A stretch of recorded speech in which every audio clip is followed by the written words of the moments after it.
আসসালামু আলাইকুম। আজকে আমরা শিখব মিডল টার্ম। এটা মিডল টার্মের সবচেয়ে সাধারণ এবং সবচেয়ে সহজ একটা নিয়ম। আচ্ছা দেখো, প্রথমে একটা লাগবে শর্ত। শর্তটা হচ্ছে রাশিটি 3 পদের হতে হবে। মানে কোনো রাশির মিডল টার্ম করতে হলে সেই রাশিটিকে 3 পদের হতে হবে। যেমন ধরো এই যে x square plus b x plus c. এখানে বি এক্স হচ্ছে মধ্যপদ, আর মিডল টার্ম সাধারণত মধ্যপদেরই হয়। আমরা যদি একটা উদাহরণ দেখি, এই দেখো x square plus 5x plus 6 plus 0। এটা আমি আগে থেকে দেখে রেখেছি। তো এটাকে যদি মিডল টার্ম করতে হয়, এখানে মধ্যপদ কোনটা? 5x। এটাকে মূলত ভাঙতে হবে। এখন মিডল টার্মের নিয়ম হচ্ছে মধ্যপদটাকে এমনভাবে ভাঙতে হবে যে দুইটা সংখ্যা যোগ অথবা বিয়োগ করলে মধ্যপদটা হয়। মানে এখানে তুমি যে সংখ্যা দিয়ে যোগ অথবা বিয়োগ করো, এই 5xটা আসতে হবে। যেমন আবার একটা নিয়ম কি, তুমি যে দুটো সংখ্যা দিয়েই মিডল টার্মটা করো, তোমাকে গুণ করলে 6x² আসতে হবে। মানে 6 আর x² এটা গুণ করে যা হবে, এই তোমার যে দুটো সংখ্যা দিয়ে ভাঙবে, ওই যে দুটো পদ দিয়ে ভাঙবে, ওই দুটো পদ গুণ করলে আর কি 6x² আসতে হবে।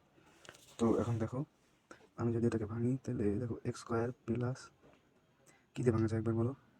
x² প্লাস 3 আর 2 দিয়ে ভাঙা যায়। দেখো 3x plus 2x plus 6 equal 0। কীভাবে ভাঙলাম দেখো, 3x আর 2x যোগ করলে 5x হয়। নিয়মটা কী ছিল? যে দুটো পদ দিয়ে ভাঙবো সেই দুটো যোগ অথবা বিয়োগ করলে মধ্যম পদটা আসতে হবে। দেখো আসছে 3x প্লাস 2x 5x। আবার শর্ত কী ছিল? যে দুটো পদ দিয়ে ভাঙি না কেন, গুণ করলে এই যে 6x² মানে আসতে হবে। এখানে আসছে নাকি দেখো তো, 3x প্লাস 2x গুণ করলে কিন্তু 6x² চলে আসছে। তাহলে আমাদের ঠিক আছে। এবার কী করতে হবে? এবার পরের স্টেপ।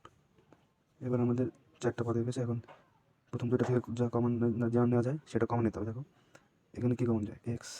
তাহলে তাকে হচ্ছে এক্স প্লাস 3। তারপর এখানে কী কমন যায়? এটা তোমরা চোখ বন্ধ করে লিখে দিতে পারো, এক্স প্লাস 3, এটা আসবেই।